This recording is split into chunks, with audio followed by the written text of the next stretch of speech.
কমলিনী ও নতুন মিলে এবার উচিত শিক্ষা দিল ভোরকে। হ্যাঁ প্রিভার 70 দেখা যাবে আজকের পর্বে। বিস্তারিত জানতে ভিডিওতে একটি লাইক দিয়ে সম্পূর্ণ ভিডিওটি দেখতে থাকুন।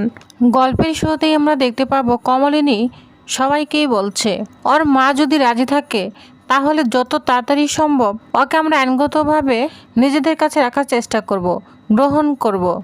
বুঝতে পেরেছ? আর এটাই আমার শেষ কথা।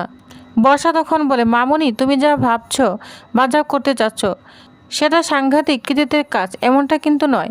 কমলিনী তখন বলে, তুমি তো সারা জীবন অনেক কৃতিত্বের কাজ করেছো বর্ষা, দেখাও না এবারে একটু তার নমুনাগুলো দেখাও না।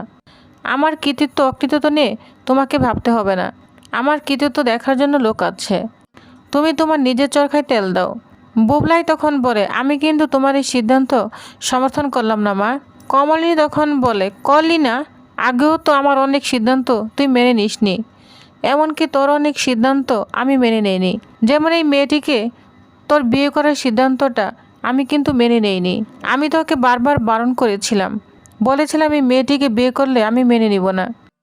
এটাতে কি হলো বল? মেয়েটিকে তো তুই বিয়ে করে ফেললি, কারণ এটা তোর চয়েস, আর এক্ষেত্রেও ঠিক তাই হবে। তার কারণ এটা আমার চয়েস, মানে আমাদের চয়েস। একটা দুধের শিশু অপরিচয়ের মধ্যে বড় হবে, যে যাই বলুক না কেন।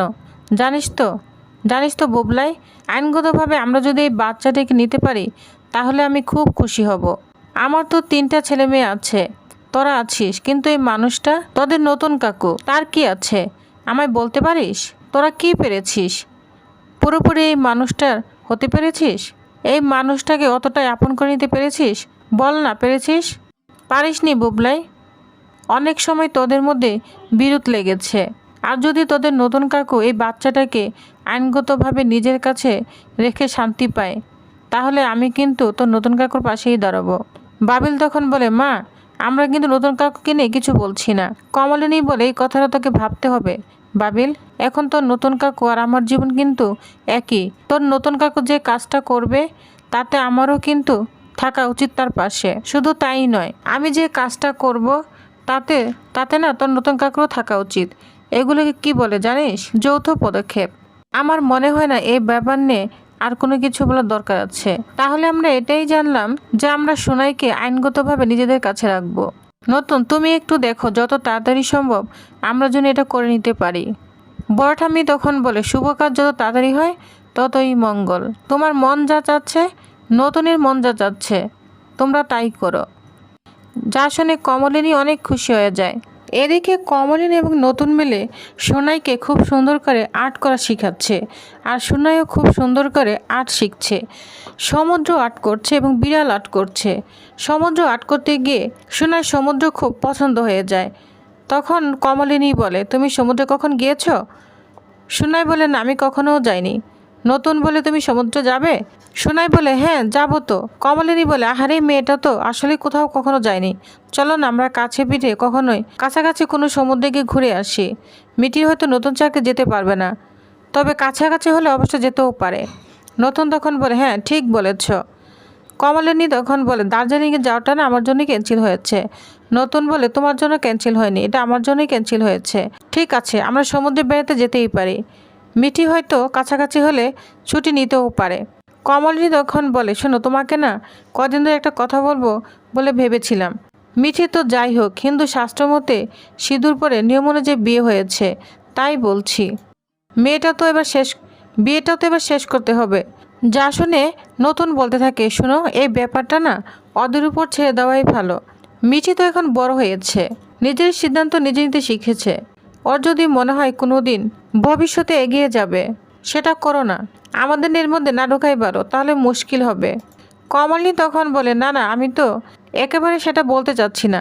আমি বলতে চাচ্ছি ওর এসব মাথায় আছে তো, এইভাবে কি জীবনটাকে হেলায় বয়ে দিবে? নতুন তখন বলে, কিছু হেলায় বয়ে যাবে না, একটু সময় দাও। আমার মনে হয় তাড়াহুড়া না করাই ভালো। ওরা বোধহয় চাচ্ছে না তাড়াহুড়া করতে। যদি সেরকম মনে হতো তাহলে ও কিন্তু ডিভোর্সের কথা বলতো, এখনও কিন্তু ডিভোর্সের কথা বলেনি।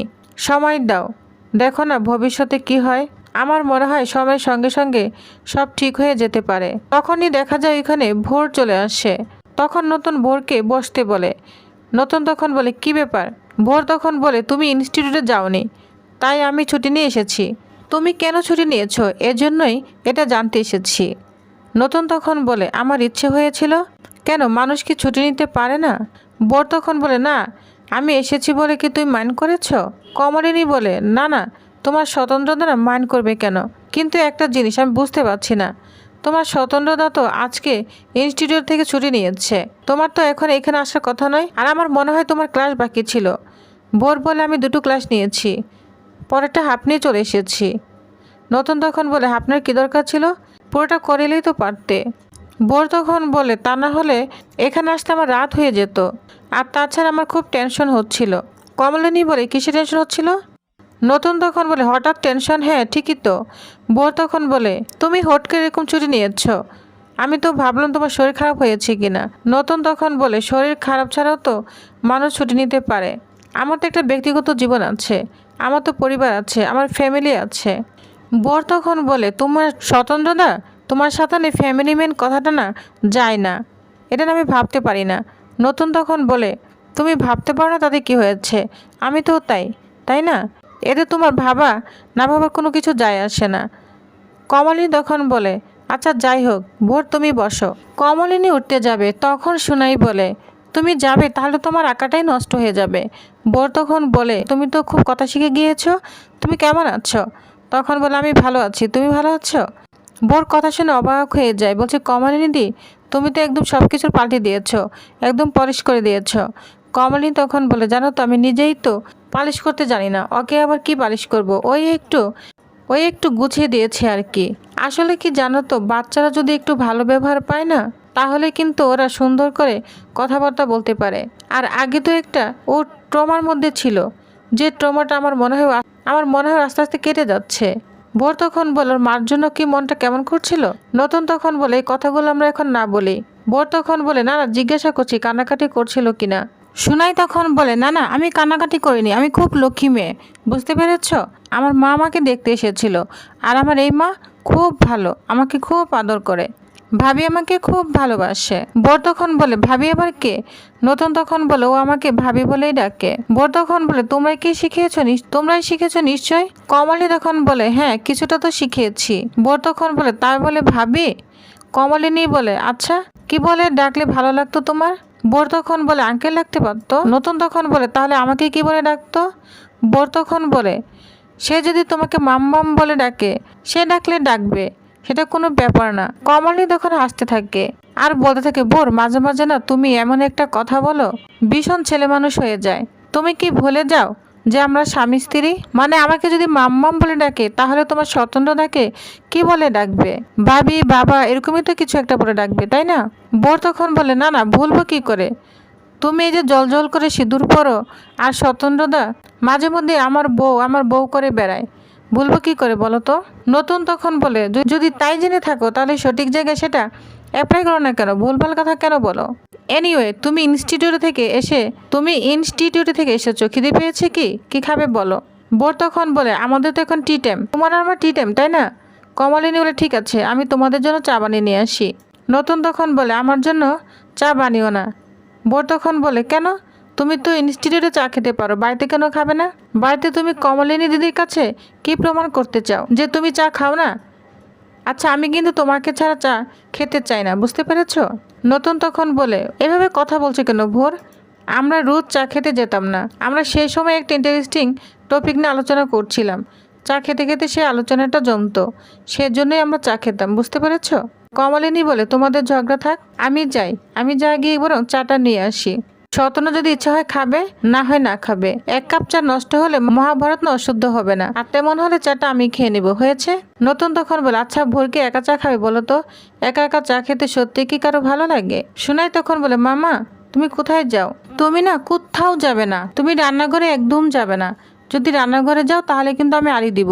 কমলিনী তখন বলে কোনো আড়ি নেই, বুঝতে পেরেছ, ভাব হবে। সুনাই তখন বলে তাহলে তুমি রান্নাঘরে যাবে না, ঠিক আছে? কমলিনী তখন বলে আমি যদি রান্নাঘরে না যাই তাহলে চাটা কে করবে বলো তো শুনি? নতুন তখন বলে ঠিক আছে তুমি থাকো, আমি বরং চাটা করে নিয়ে আসি। সুনাই তখন বলে না না আমার বাবিও যাবে না, বাবি তুমি থাকো, তুমি আর মামাম দুজনেই এখানে বসে থাকো।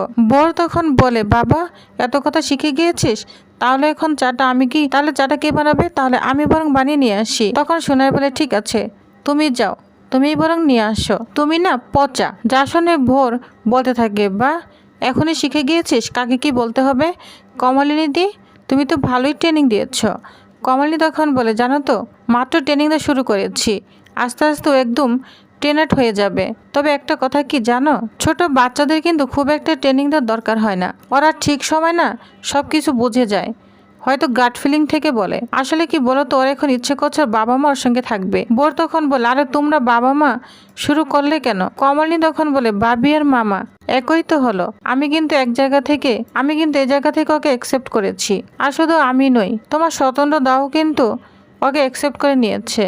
এমনকি ও আমাদেরকে সেরকম একটা জায়গা থেকে অ্যাকসেপ্ট করেছে। আমাদের কারো কিন্তু কোনো অসুবিধা হচ্ছে না। ছোটবেলা থেকেও বাবার ভালোবাসা পাইনি, আর মাকে তো এখন পাচ্ছে না, এর জন্য আমাকে ওর মা হিসাবে ট্রিট করছে।